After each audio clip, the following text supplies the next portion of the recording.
The dust swirled around Silas Blackwood's worn boots, a familiar caress against the dry, cracked earth of Redemption Creek. It was a town built on grit and whispers, a place where secrets were as plentiful as tumbleweeds and as easily swept under the rug by the relentless wind. Silas, a man etched by the sun and the harsh realities of ranching, was a creature of habit and silence. His ranch, the sprawling Bar None, was his kingdom, and his days were a predictable rhythm of cattle drives, fence mending, and the quiet solitude of the plains. He was a man of few words, his gaze often fixed on the horizon, as if searching for something lost or contemplating a future that felt perpetually out of reach.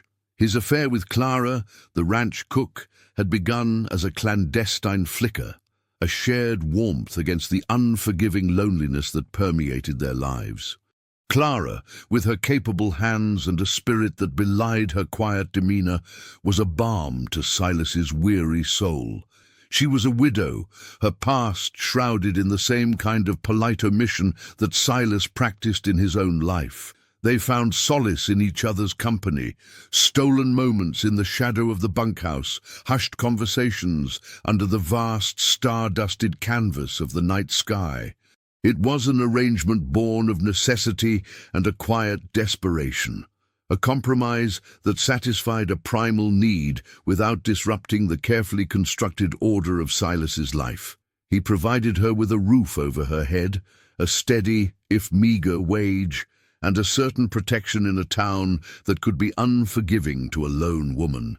She, in turn, offered him a companionship that went beyond the functional, a fleeting intimacy that kept the gnawing emptiness at bay. Silas was not a cruel man, but he was a pragmatic one. He understood the unwritten rules of their world. Such arrangements were to be kept discreet, a private matter tucked away from the prying eyes of the townsfolk. The gossips of Redemption Creek were as sharp as any barbed wire, and Silas had no desire to invite their venom into his carefully curated existence. Clara, too, seemed content with the arrangement, her days filled with the demanding tasks of feeding a dozen hungry ranch hands, her evenings a quiet pursuit of mending or reading by the dim light of a kerosene lamp.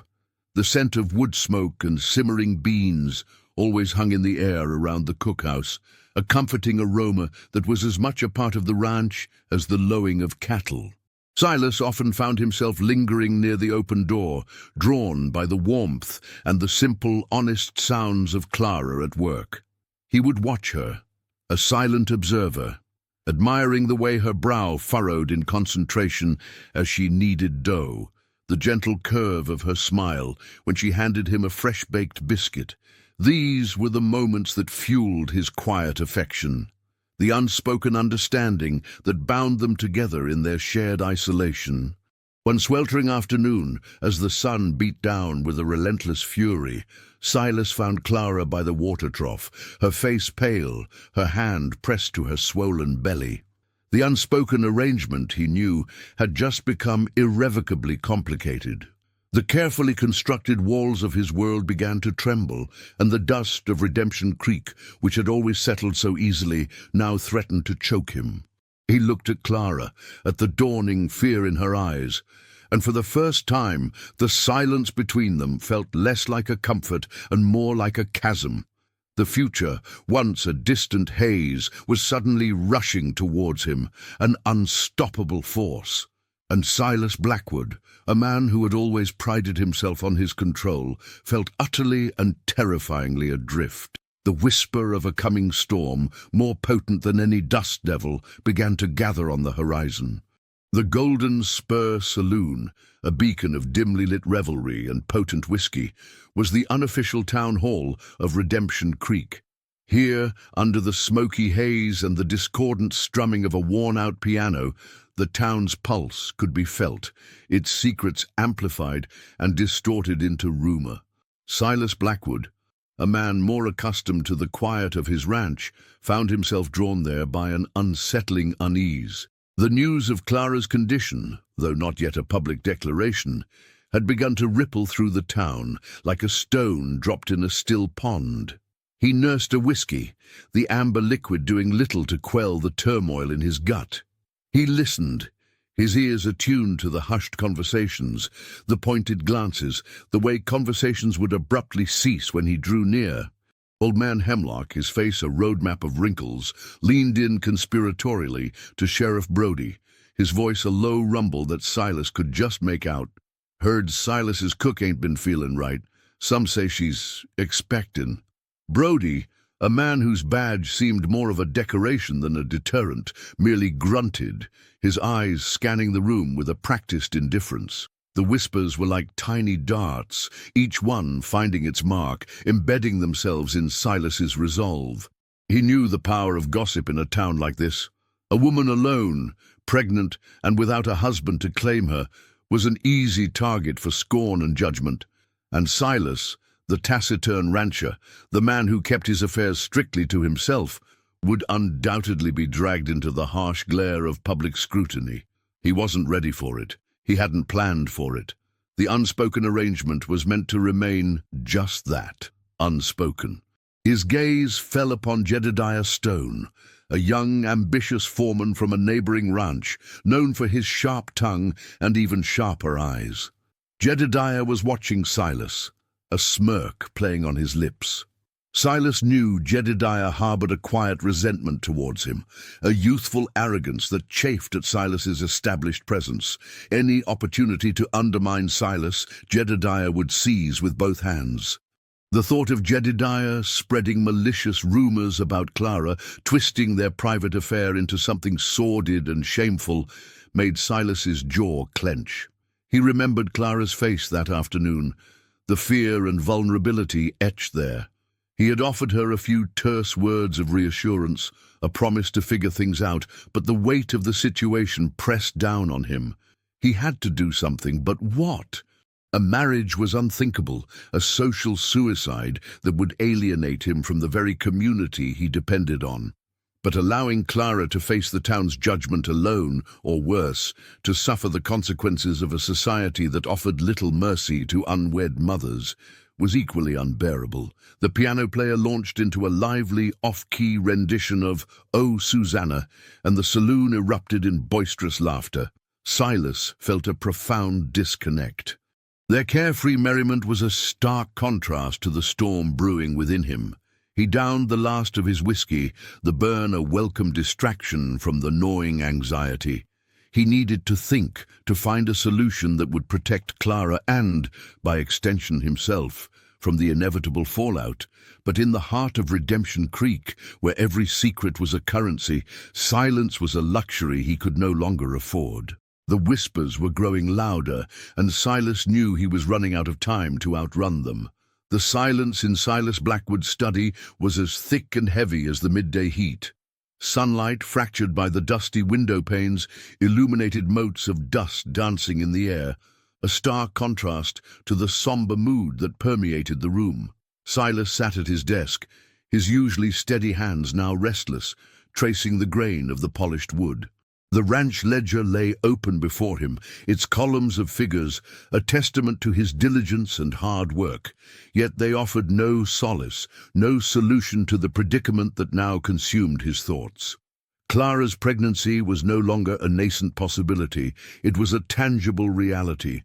A life growing within her, a life that was, in a fundamental way, his responsibility. He replayed the conversation he'd had with her that morning. Her eyes, usually so full of quiet strength, held a deep well of worry. "Silas," she had said, her voice barely a whisper, "what are we going to do?" The "we" hung in the air, a fragile bridge between their separate lives, a bridge Silas had never intended to build so firmly. He was a man who valued order, predictability. His life had been a carefully constructed edifice, built brick by painstaking brick, each choice a deliberate placement. This was an unforeseen earthquake, a seismic shift that threatened to bring the entire structure crashing down. He thought of the townsfolk, their insatiable appetite for scandal, their quickness to judge and condemn. Clara, a woman without family ties or strong alliances in Redemption Creek, would be an easy target. He couldn't bear the thought of her enduring their scorn, their pity, their cruel whispers. He paced the room, the floorboards creaking under his weight. His mind raced, conjuring a myriad of scenarios, each one more daunting than the last. He could offer Clara a substantial sum of money, enough for her to leave Redemption Creek, to start anew somewhere else. But would that be enough? Would she go willingly, leaving behind the only semblance of a home she'd known for years? And what of the child? A child born of a secret, denied its father's name and heritage from birth. The thought felt like a betrayal. Then there was the more unthinkable option: marriage, a union born not of love but of necessity. It would solve the immediate social dilemma, but it would forever bind him to a life he hadn't chosen, a life that would involve more than just the quiet companionship he had grown accustomed to. His carefully guarded independence would be shattered. He imagined the awkward silences, the strained politeness, the constant awareness of the unspoken truth. It was a prospect that filled him with a dread that was almost physical. He stopped by the window, looking out at the vast expanse of his ranch. The land stretched out before him, beautiful and unforgiving, a mirror of the life he led. He had always believed that a man's word and his actions were his own, that he was the sole architect of his destiny. But now, the consequences of his actions, of a simple, selfish pursuit of comfort, had manifested in a way that demanded more than he had ever anticipated. He walked back to his desk, his gaze falling on a framed photograph of his parents, their stern, unsmiling faces a reminder of the stoic values he had inherited. They had instilled in him a sense of duty, a belief that a man must stand by his responsibilities. Clara and this child were now his responsibility. The weight of it settled upon his shoulders, a burden heavier than any he had ever carried. He knew that whatever decision he made, it would have far-reaching consequences, not just for him and Clara, but for the fragile peace of Redemption Creek. The quiet solitude he cherished was irrevocably lost, replaced by the daunting, inescapable call of duty.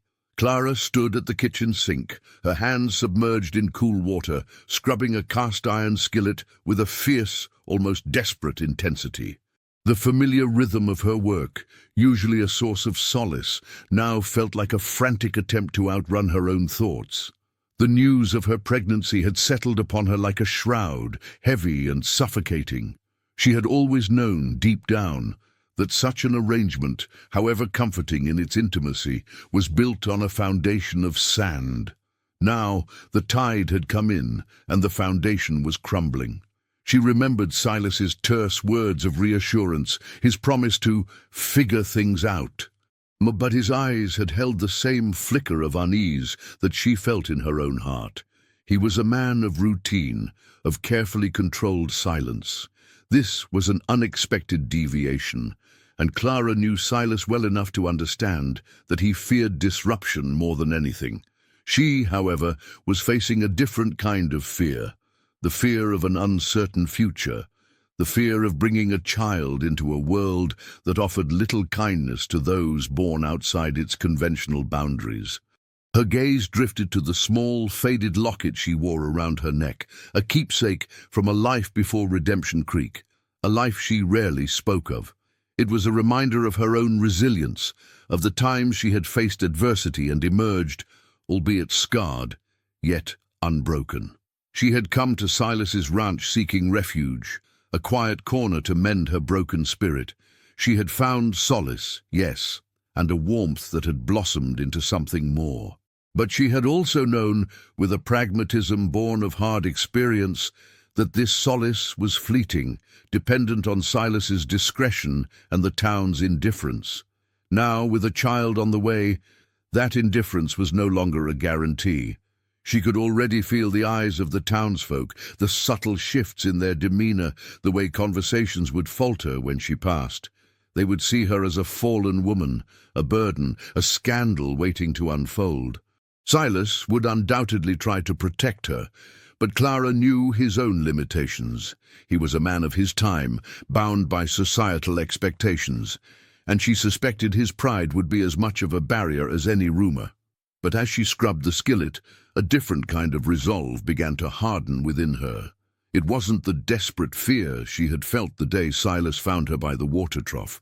It was a quiet, fierce determination. This child, her child, deserved more than a life lived in the shadows, a life dictated by the whispers of others. It deserved a name, a place, a chance. She thought of the young mothers in town, some with husbands, some without, all struggling, but all in their own way, finding a way to persevere. She had seen their strength, their unwavering love for their children, their refusal to be defined by their circumstances. And she knew, with a certainty that surprised her, that she possessed that same strength. She dried her hands, her movements deliberate. The clatter of plates and utensils filled the quiet kitchen, a symphony of her daily labor. She would not be a victim of circumstance. She would not be a pawn in Silas's carefully constructed life, nor a target for the town's judgment. She would find a way for herself and for her child. Her silence had been a refuge, but now she realized it was time to speak, not with words of desperation, but with actions that would carve out a future, no matter the cost. The weight of responsibility was heavy, but it was also a source of unexpected power. Sheriff Brody's boots crunched on the gravel path leading to Silas Blackwood's ranch house, the midday sun glinting off the polished silver star on his chest. Brody wasn't a man who wasted time on pleasantries, and Silas knew his arrival, unannounced and during working hours, boded no good. He found Silas standing by the corral, his gaze fixed on a restless colt, his weathered face a mask of quiet contemplation. "Blackwood!" Brody's voice was a low growl, cutting through the ambient sounds of the ranch. Silas turned, his expression unreadable. He had expected this visit, had even braced himself for it, but it still settled a cold knot in his stomach. "Sheriff," Silas replied, his voice even. Brody spat a stream of tobacco juice onto the dusty ground. "Heard some talk, Silas, about Clara, your cook." He let the statement hang in the air, his eyes, sharp and assessing, never leaving Silas's face. Silas's jaw tightened almost imperceptibly. He had hoped to handle this himself, to contain the situation before it reached the ears of the law. But in Redemption Creek, secrets had a way of finding their way to the sheriff's office, usually through the diligent efforts of its more talkative citizens. "She's been under the weather," Silas said, choosing his words carefully. He wouldn't lie, but he wouldn't offer unnecessary details either. Brody let out a short, humorless laugh. "Under the weather, you say? Folks are saying she's got a bun in the oven, Silas. And they ain't saying it's the preachers." The implication was clear, the unspoken accusation hanging heavy between them.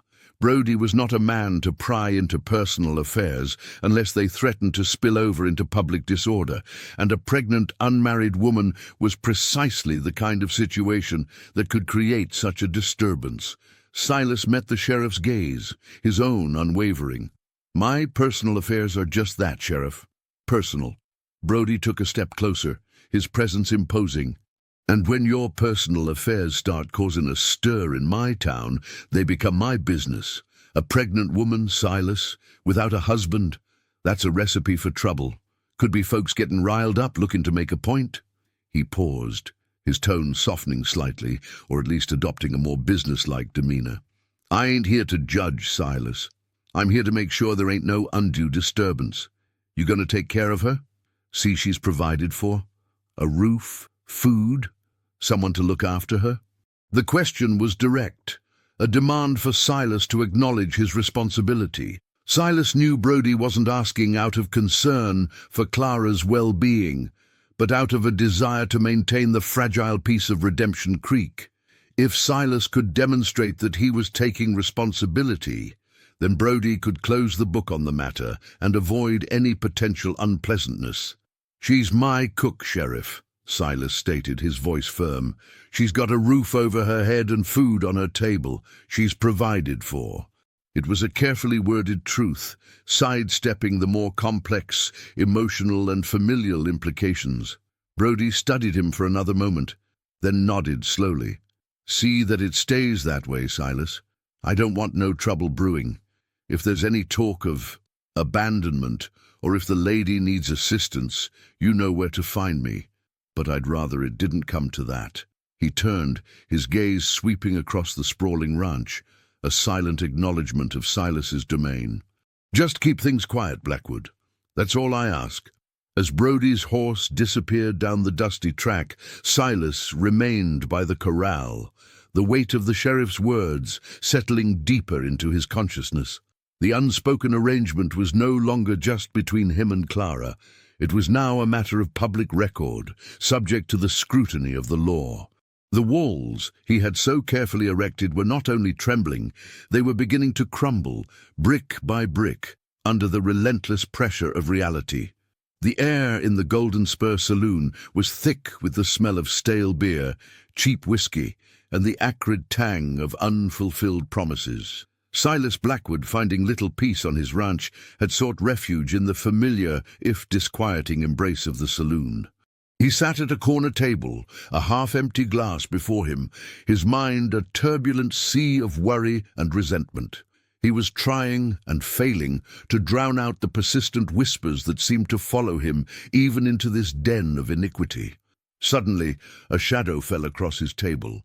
Silas looked up to see Jedediah Stone, his youthful face split by a smug grin, his eyes glinting with ill-disguised amusement.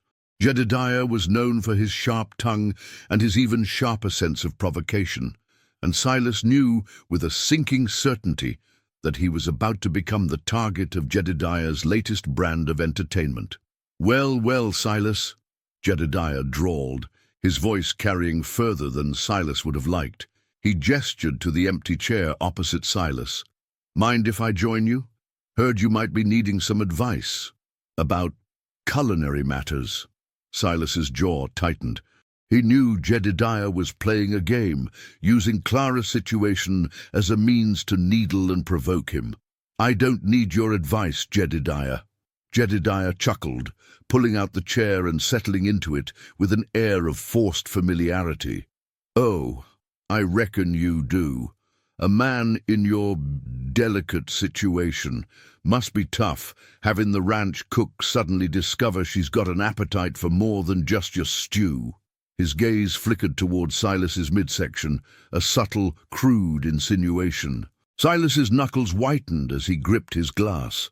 He could feel the eyes of the other patrons, drawn by Jedediah's audacious intrusion.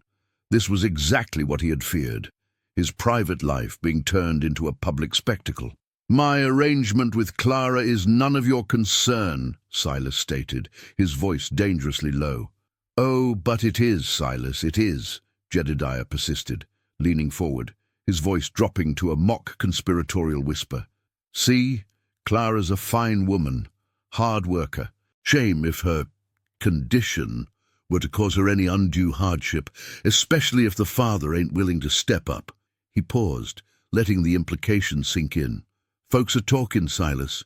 They're wondering who the lucky man is, and some are whispering it might be someone who prefers to keep his extracurricular activities under wraps." The insult was blatant, aimed directly at Silas's reputation and his carefully guarded privacy. Silas felt a surge of anger, a primal urge to lash out. But he knew that violence would only confirm Jedediah's insinuations and bring the unwanted attention of Sheriff Brody back down on him. He had to maintain his composure, to refuse Jedediah the satisfaction of a visible reaction. "You're out of line, Stone," Silas said, his voice a low growl that promised retribution if pushed further. Jedediah merely smirked, unfazed. "Am I? Or am I just speaking the truth that's blowing in the wind? Redemption Creek ain't a big enough place for secrets like these to stay buried forever, Silas, especially when they're about to sprout legs and walk around in a cradle." He stood up, brushing imaginary dust from his trousers. "Just thought I'd offer my 2 cents. Don't want to see a good woman like Clara suffer, or a respected rancher like yourself getting a bad name. Though, of course," he added with a final wicked grin. "Some names are harder to tarnish than others, eh?"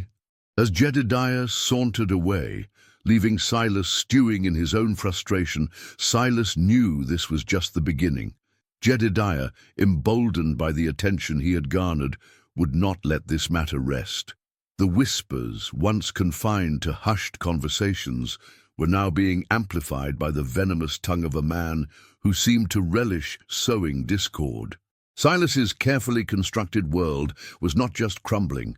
It was being actively dismantled piece by piece by the very people he had sought to keep at a distance. The days bled into weeks, each one a testament to Silas Blackwood's increasingly strained composure. The encounter with Jedediah Stone in the saloon had only amplified the whispers, turning them into a low, persistent hum that seemed to follow Silas everywhere. He found himself scrutinizing every averted gaze, every hushed conversation, every pointed glance. The carefully constructed facade of his life was cracking under the relentless pressure of public scrutiny. Clara, too, felt the shift. The familiarity of the ranch hands had given way to a subtle awkwardness, a heightened awareness of her presence. Their once easy camaraderie was now tinged with a politeness that felt more like avoidance. They still took their meals in silence, but now the silence was heavier, charged with unspoken questions and judgments. Clara, in turn, retreated further into herself, her work becoming her sole focus, a shield against the prying eyes and veiled assumptions. Silas found himself visiting the cookhouse more often than necessary, his excuses flimsy even to his own ears. He would linger by the doorway, watching Clara move about her tasks, his heart aching with a mixture of guilt and a burgeoning protectiveness. He saw the subtle changes in her, the slight rounding of her belly, the fatigue etched around her eyes, the way she held herself with a newfound fragility. He wanted to offer her comfort, to speak the words that would ease her burden, but the words caught in his throat, tangled in the web of his own fear and indecision. Their conversations, when they happened, were stilted, confined to the practicalities of the ranch. The tender intimacy they had once shared, forged in stolen moments and shared silences, had been replaced by a chasm of unspoken anxieties. Silas knew he had to address the future, to make a decision that would offer Clara and their unborn child some semblance of security. But the weight of that decision, the potential ramifications for his own life and reputation, paralyzed him. He found himself replaying Jedediah's taunts in his mind, the smug satisfaction on the younger man's face. Jedediah's words had struck a nerve, a raw chord of vulnerability that Silas had long kept hidden. The fear of being perceived as weak, as irresponsible, gnawed at him. He had built his life on a foundation of self-reliance, and admitting his complicity in Clara's situation, and by extension, accepting the responsibility that came with it, felt like a profound failure. One evening, as Silas rode back to the ranch house, the setting sun casting long, ominous shadows across the prairie, he saw Clara standing by the porch, her silhouette stark against the fading light. She was gazing out at the horizon, her expression unreadable. He dismounted, his boots sinking into the soft earth. He wanted to call out to her, to bridge the growing distance between them, but the words wouldn't come. The burden of their shared secret felt heavier than ever, a silent, invisible force that was slowly, inexorably driving them apart. He realized with a chilling clarity that secrecy, while a shield, could also be a cage, trapping them both in a prison of their own making, with no clear path to freedom. The oppressive heat of late summer hung over Redemption Creek, the air thick and still. Silas Blackwood, his usual stoicism frayed at the edges, found himself increasingly drawn to the quiet strength of Martha Gable, the town's elderly seamstress. Martha, a woman whose life had spanned decades of Redemption Creek's tumultuous history, possessed a wisdom that was as deep and enduring as the nearby mountains. Her small, cluttered shop, filled with the scent of fabric and thread, had become an unlikely sanctuary for Silas. He had initially sought her out under the pretense of needing some mending done, a weak excuse to engage in conversation, to gauge her reaction, if any, to the growing gossip. But Martha, with her keen eyes and her gentle, non-judgmental demeanor, seemed to see beyond the superficialities. She spoke of resilience, of the quiet strength found in unexpected places, of the inherent dignity of every human being, regardless of their circumstances. One afternoon, as Silas sat in her shop, ostensibly waiting for a button to be sewn onto his shirt, he found himself confiding in her, albeit in his typically reserved manner. He spoke of Clara, not of the affair, but of her quiet strength, her dedication, her growing predicament. He didn't explicitly mention the pregnancy, but the unspoken weight of it hung heavy in the air between them. Martha listened patiently, her nimble fingers never ceasing their work. When Silas finally fell silent, she looked up, her eyes kind and understanding. "Life, Silas," she said softly, her voice like the rustle of dry leaves, "has a way of presenting us with challenges we never anticipate. It's not the storms that define us, but how we choose to weather them." Silas met her gaze, a flicker of something akin to hope igniting within him. "But the judgment, Martha, the town," she interrupted gently, "is a collection of individuals, each with their own burdens, their own secrets. Many of them are far less kind than they appear. Don't let their whispers dictate your actions, Silas. Let your conscience guide you." She paused, then added, "Clara is a good woman. She deserves kindness and she deserves support, and so does that little one she carries." Her words were a balm to Silas's troubled soul. For the first time since he had learned of Clara's condition, he felt a sense of clarity, a glimmer of hope that perhaps a path forward, one that didn't involve utter ruin, might exist. Martha's perspective, unburdened by the town's gossip and her own deep-seated sense of fairness, offered a different way of looking at the situation. "A child," Martha continued, her voice thoughtful, "is a promise of new beginnings. And sometimes a child can bring people together, can mend what was broken." Silas left Martha's shop with a lighter step, the oppressive weight on his shoulders lessened, replaced by a tentative resolve. He hadn't found all the answers, not by a long shot. The complexities of his situation remained daunting, but Martha's quiet wisdom had offered him a crucial perspective shift. He realized that his own fear of judgment had been a larger obstacle than the judgment itself. Perhaps, just perhaps, by choosing a path of compassion and responsibility, he could not only protect Clara and their child, but also, in time, redefine how Redemption Creek perceived him. The path ahead was still uncertain, but for the first time in weeks, Silas Blackwood felt a faint stirring of hope. The air in the Golden Spur saloon was thick with tension, a palpable undercurrent that had been building for weeks. Silas Blackwood, his posture straighter, his gaze more direct than it had been in months, walked through the swinging doors. He wasn't here to drown his sorrows or to evade the whispers. He was here to confront them, head on. Jedediah Stone, predictably, was holding court at his usual table, regaling a small group of equally boisterous men with tales that undoubtedly painted Silas in a less than flattering light. Silas walked directly towards Jedediah's table, ignoring the sudden hush that fell over the saloon. He didn't raise his voice, but his words carried a quiet authority that silenced even the most hardened drinkers. "Jedediah," Silas began, his voice low and steady, "we need to talk." Jedediah, startled by Silas's direct approach, merely smirked, his eyes narrowed in challenge. "About what, Silas?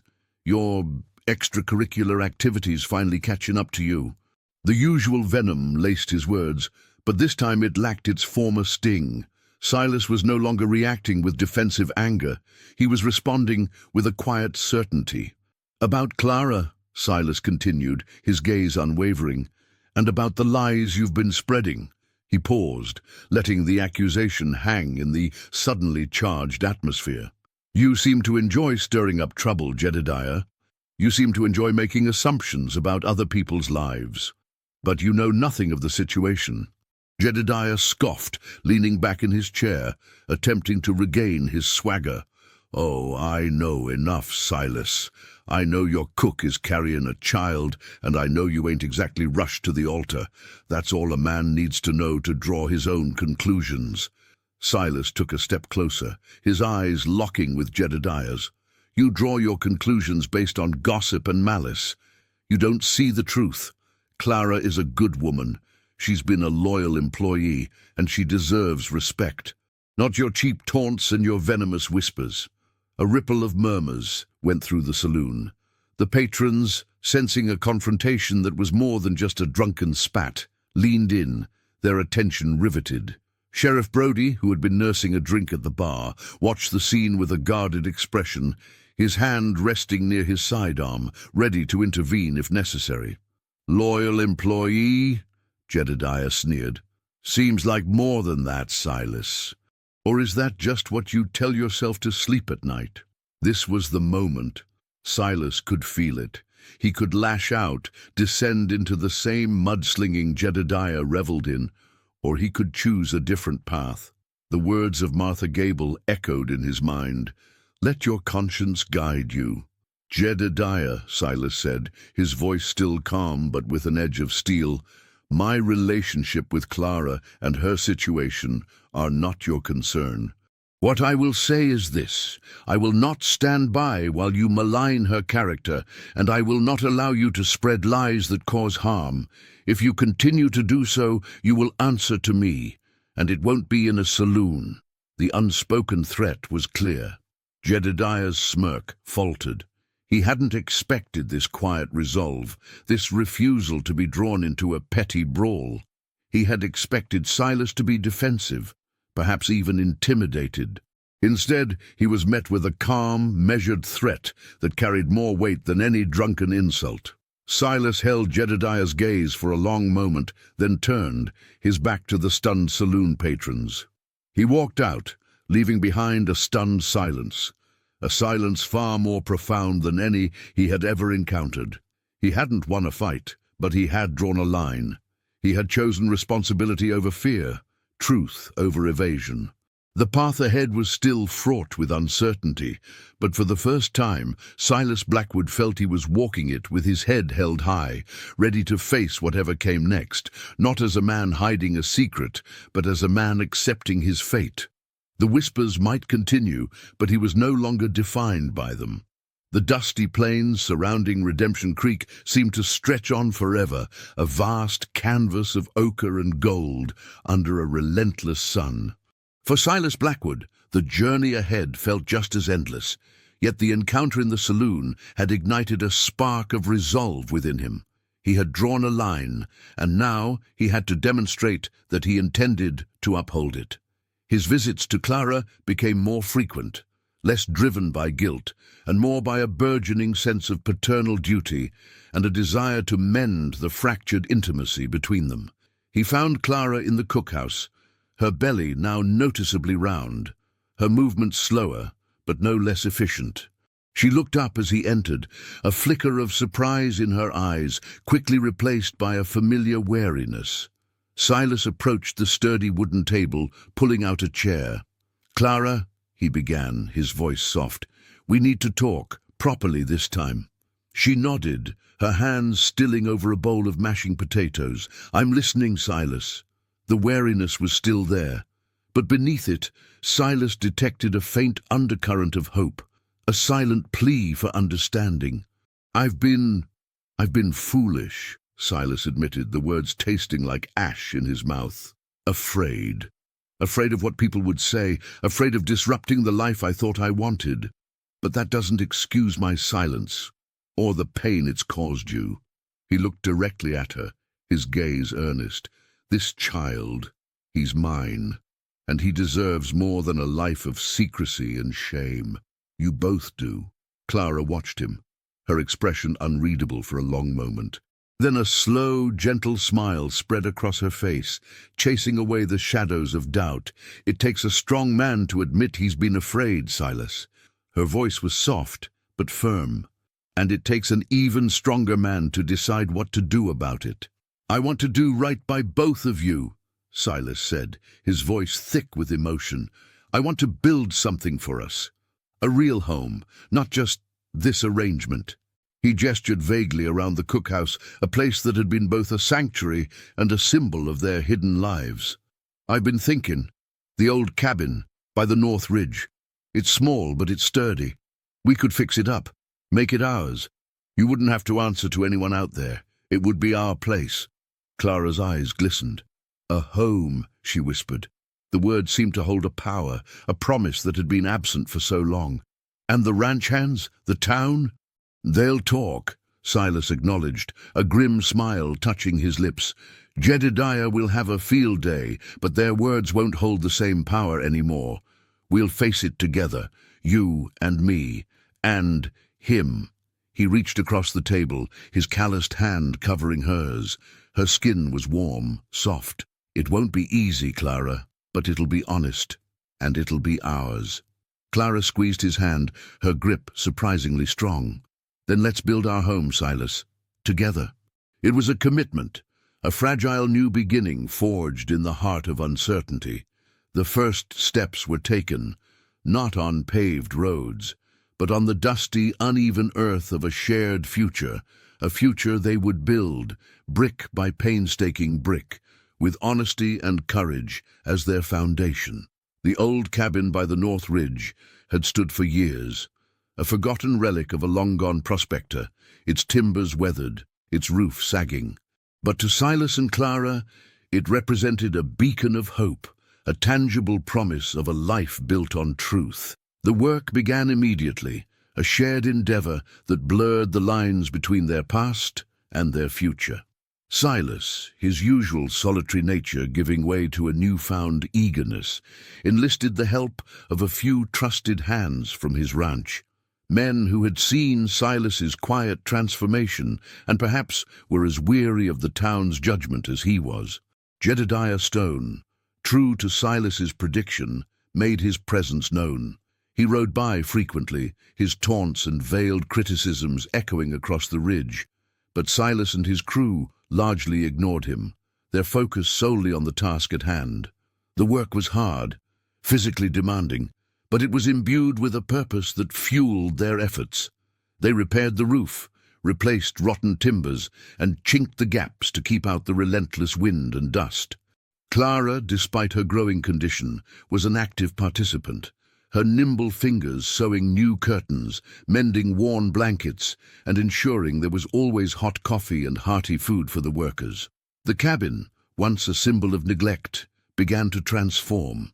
Silas painted the walls a warm, inviting color, while Clara hung handmade quilts, their vibrant patterns a stark contrast to the muted tones of the surrounding landscape. A small garden was tilled, promising fresh vegetables for their table. A sturdy fence was erected, enclosing a small yard where, Silas imagined, a child would one day play. During the long evenings, after the day's work was done, Silas and Clara would sit on the newly built porch, the vast expanse of the night sky stretching above them. Their conversations, once strained and hesitant, now flowed with a natural ease. They spoke of their hopes for their son, of the kind of man they wanted him to be, of the values they would instill in him.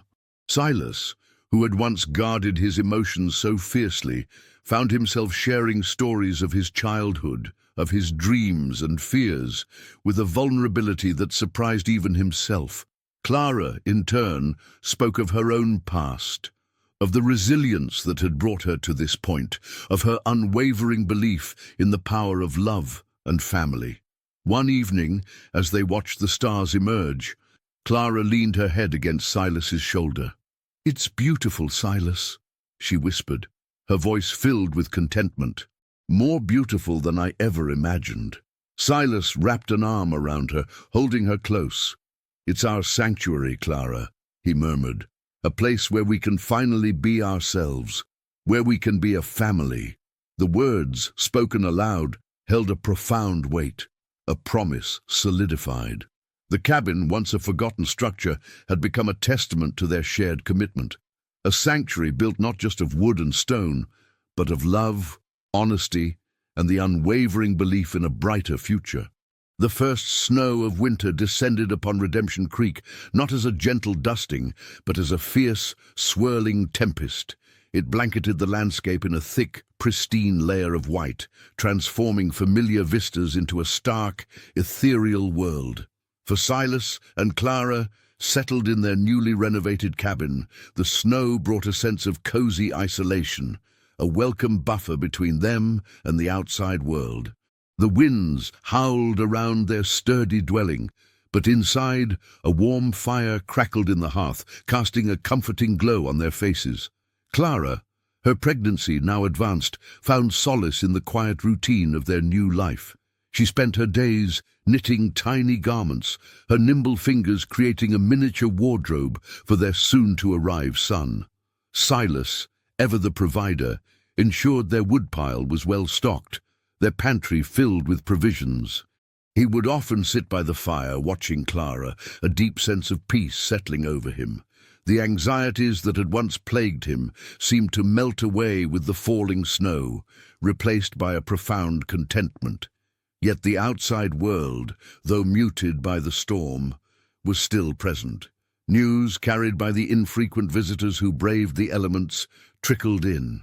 Jedediah Stone, his taunts now softened by the sheer inconvenience of the weather, had reportedly been seen grumbling about the impassable roads, his usual venom temporarily subdued. Sheriff Brody, on his infrequent patrols, had noted the steady progress at Silas's cabin, a silent acknowledgement of the new order. One particularly frigid afternoon, as Clara sat by the fire, a sharp cry escaped her lips. Silas, who had been tending to the fire, rushed to her side, his heart leaping into his throat.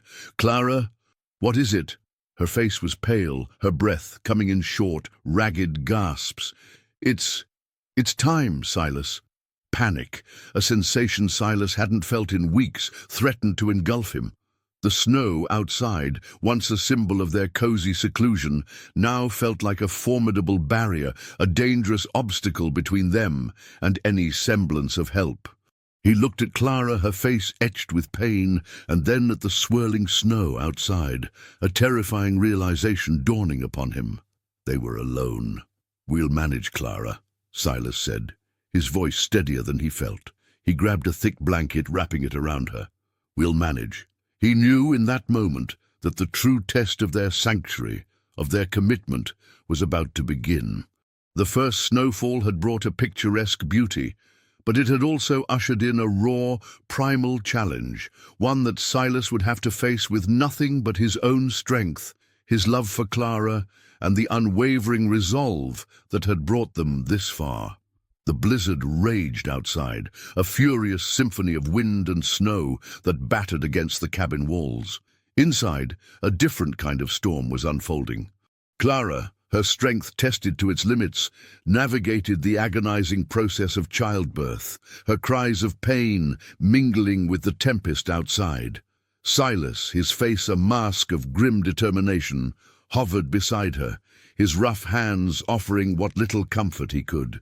He bathed her brow with cool water, whispered words of encouragement, his own fear a cold knot in his stomach. There was no doctor, no midwife, no one but themselves. Silas, his pragmatic nature kicking in, followed Clara's strained instructions, his movements clumsy but born of a desperate love. He cut the cord with a sharpened knife, his hands trembling. He wrapped the newborn tightly in a blanket, his heart swelling with an emotion so profound it brought tears to his eyes. A son, their son, small, red-faced and crying with a fierce, healthy vigor that seemed to defy the raging storm outside. Silas looked at the tiny infant, then at Clara, her face exhausted but radiant with a mother's love. In that moment, surrounded by the fury of nature, a profound peace settled over them. They had faced the storm, both literal and figurative, and they had emerged victorious. He's perfect, Silas," Clara whispered, her voice hoarse, reaching out a trembling hand to touch their son's tiny cheek. Silas gently placed the baby in her arms. He watched as Clara cradled their son, her eyes filled with a love so pure, so overwhelming. It took his breath away. He knelt beside the bed, looking at his son, this tiny testament to their forbidden love, now a symbol of their unyielding commitment. He had a name for him, a name he had carried in his heart for weeks. Samuel, Silas said, his voice thick with emotion. "We'll call him Samuel." Clara smiled, tears streaming down her face. "Samuel," she echoed, her voice filled with love. The storm outside continued to rage, but within the cabin a new warmth had been kindled, a tiny flame of hope that would, Silas knew, burn brighter than any blizzard. The outside world, with its judgments and its whispers, felt distant, irrelevant. Here, in this humble sanctuary, they were a family. They had weathered the storm, and in its aftermath they had found not just survival, but a profound and enduring love. The journey ahead would undoubtedly be challenging, but with Samuel in their arms, Silas and Clara faced it together, their bond forged in the heart of the tempest. The blizzard, as suddenly as it had arrived, began to relent. The howling wind softened to a whisper, and the relentless snowfall gave way to a pale, hesitant sun that glinted off the pristine white landscape. Silas and Clara, having weathered the storm and the birth of their son, emerged from their cabin to a world transformed, a world that was slowly, hesitantly, beginning to thaw. News of Samuel's birth, carried by the first brave souls to venture out after the storm, reached Redemption Creek like a gentle thaw. It wasn't a scandal, not an indictment, but simply a fact. Silas Blackwood, the stoic rancher, had a son, and the child's mother was Clara, his former cook, now his partner. The narrative that Jedediah Stone and the town gossips had spun began to unravel, not with a bang, but with a quiet, almost reluctant acceptance. Sheriff Brody, ever the pragmatist, saw no impending trouble. Silas wasn't abandoning his responsibilities, he was embracing them. He had built a home, weathered a storm, and raised a child. In the harsh, unforgiving world of the West, that was a narrative of resilience, not scandal. He made a point of riding out to Silas's cabin, not to investigate, but to offer a gruff yet genuine congratulations. "A fine boy, Silas," he'd said, his eyes crinkling at the corners. "You picked a good one."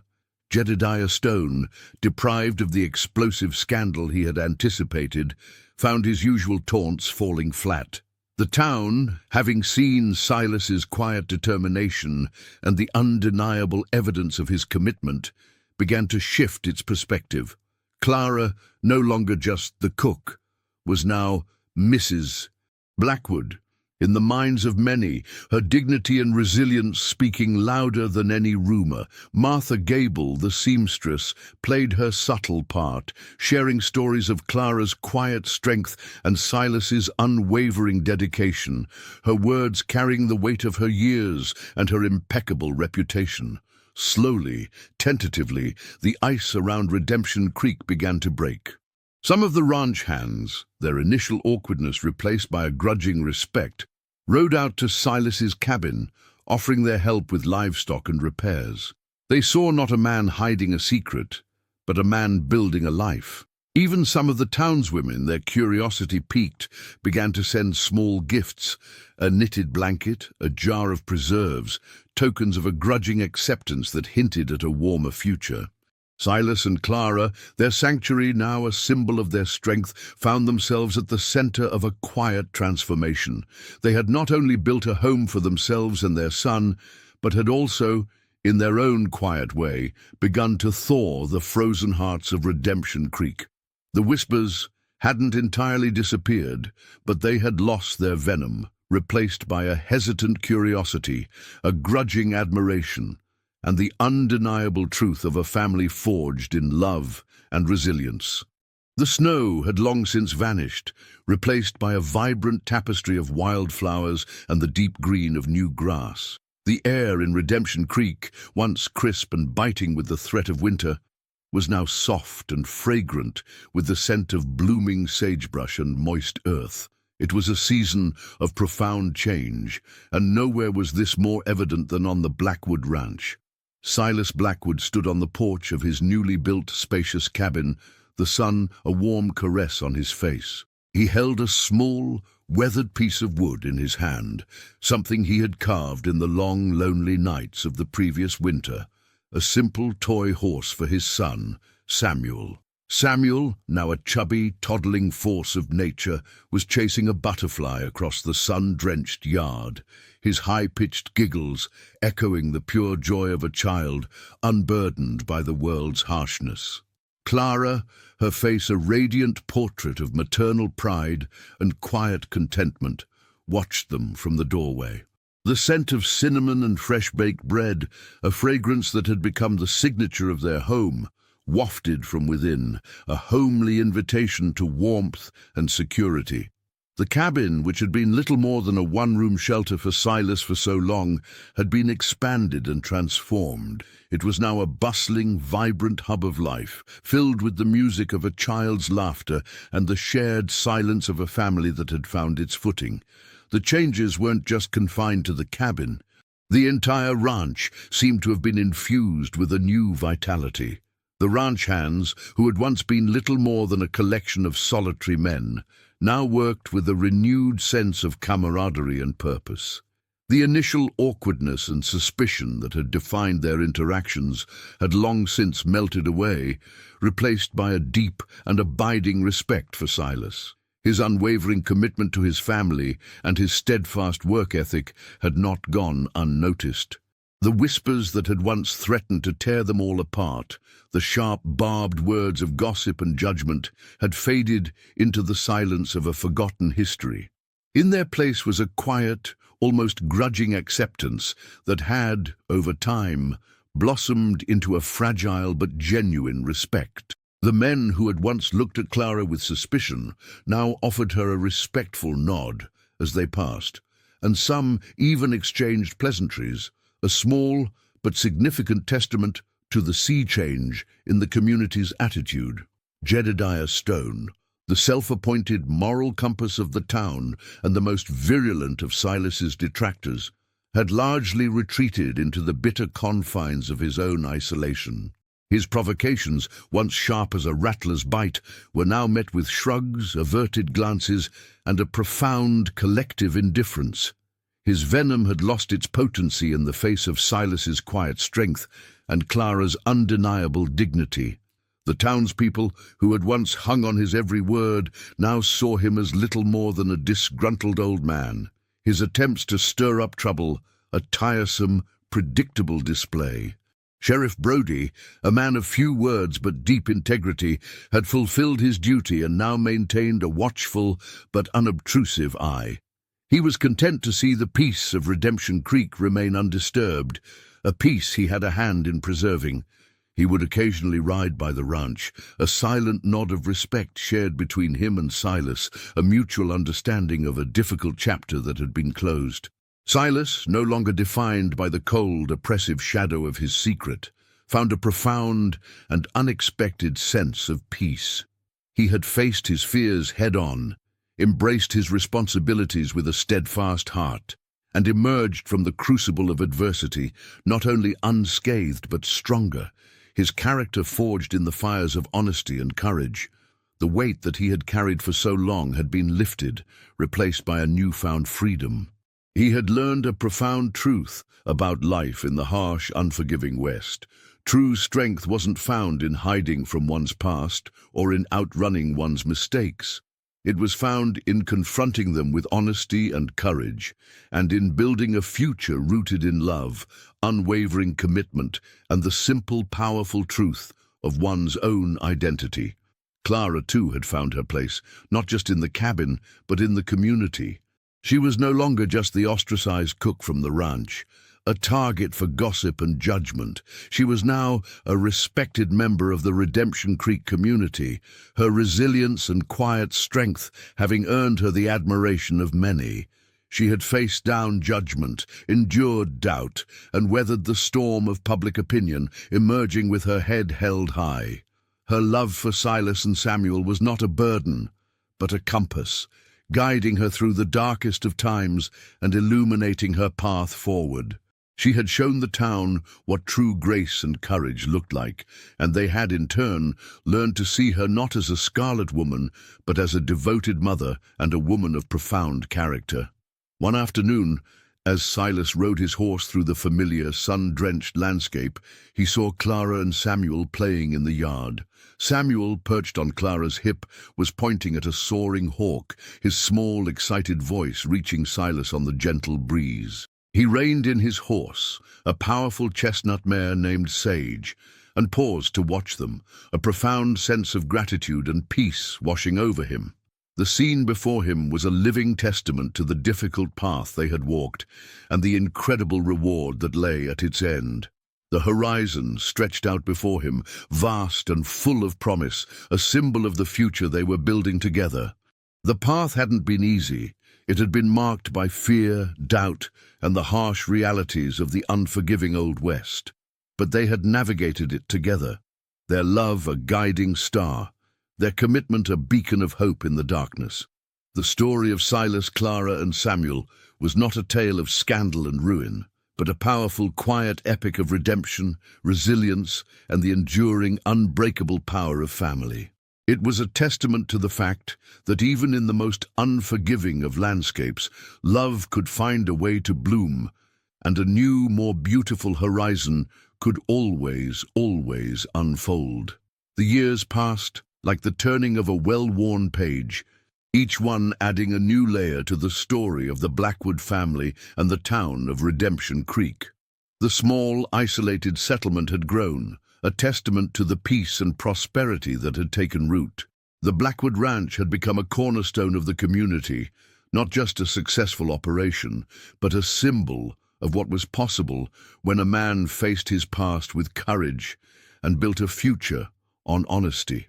Samuel, now a lanky, brown-haired boy of 10, was the spitting image of his father, with a spirit and a laugh that belonged entirely to his mother. He was known for his kindness and his mischievous grin, a boy who was just as comfortable mucking out a stable as he was reading a book in the quiet warmth of the cabin. His presence had been the catalyst for so much change, a little boy who, by his very existence, had forced an entire town to confront its own prejudices and its own humanity. Silas Blackwood, no longer a young man haunted by secrets, was now the respected elder of the community, his word trusted, his judgment sought after. He had built his life on the bedrock of integrity, and it showed in every line on his face, in the steady calm of his eyes. The ranch hands who had once worked for him out of necessity now worked for him out of loyalty. Some had even brought their own families to Redemption Creek, inspired by the quiet strength and stability they had found on the Blackwood Ranch. The ghost of his past, the shadow of his affair with the ranch cook, had long been laid to rest. It was not forgotten, but it had been absorbed into the fabric of the town's history, a chapter that had ended not in shame, but in a quiet, profound redemption. Clara, her hair now touched with strands of silver, was the heart of the community. She had opened a small bake shop in town, her delicious bread and pies becoming a central gathering point for the women of Redemption Creek. The women who had once scorned her now sought her company, her advice, and her friendship. She had shown them that a woman's worth was not defined by her past mistakes or the judgments of others, but by her resilience, her character, and the strength of her love. She taught Samuel his letters and numbers, she sewed his clothes, and she filled their home with the kind of love and warmth that had been missing from Silas's life for so long. Her hands, once calloused from a lifetime of hard work, were still strong, but they were also the hands that held her son, that soothed his fevers, and that held Silas's hand through the good times and the bad. Jedediah Stone, now a frail, forgotten figure, was a cautionary tale, a living monument to the futility of bitterness and hate. He had long since lost his influence, his sharp tongue having only poisoned his own existence. He was a lonely man, Shunned by a community that had outgrown his petty vendettas, his attempts to stir up trouble were now met not with anger, but with pity, and he lived out his final days in the shadow of the man he had tried so hard to ruin. Sheriff Brody had passed away peacefully in his sleep a few years prior, a quiet hero who had helped to ensure that justice and peace prevailed in Redemption Creek. One crisp autumn afternoon, Silas stood on the hill overlooking his ranch, his arm around Clara's shoulders. They watched as Samuel, now a young man, a sturdy figure with a confident stride, rode out to check on the herd. The wind was cool, a harbinger of the coming winter, but their hearts were warm. The sun was setting, painting the sky in fiery hues of orange and gold, a final magnificent flourish to the day. "He's a good boy," Silas said, his voice husky with pride. "He's a good man," Clara corrected gently, "and he's our son." Silas turned and looked at her, his eyes filled with a love that had only deepened with time. The years had etched lines on their faces, but they were lines of laughter, of shared hardship, and of a love that had stood the test of time. He had once believed his life was defined by the lonely, solitary path of a cowboy, a man who kept his secrets close and his heart guarded. But Clara and Samuel had shown him a different path, a path of connection, of shared joy, and of a love that was stronger than any secret. The story of their lives was not a dramatic, fiery epic, but a quiet, enduring tale of forgiveness, resilience, and the simple, profound power of family. It was a story told not in grand pronouncements, but in the small, everyday moments. The shared laughter over a dinner table, the quiet understanding in a glance, the warmth of a hand held in the fading light of a Redemption Creek sunset. The horizon was still vast, still full of promise, and they faced it together, a family forged not in scandal, but in a quiet, unwavering love that had found a way to bloom and had created a home in the heart of the Old West.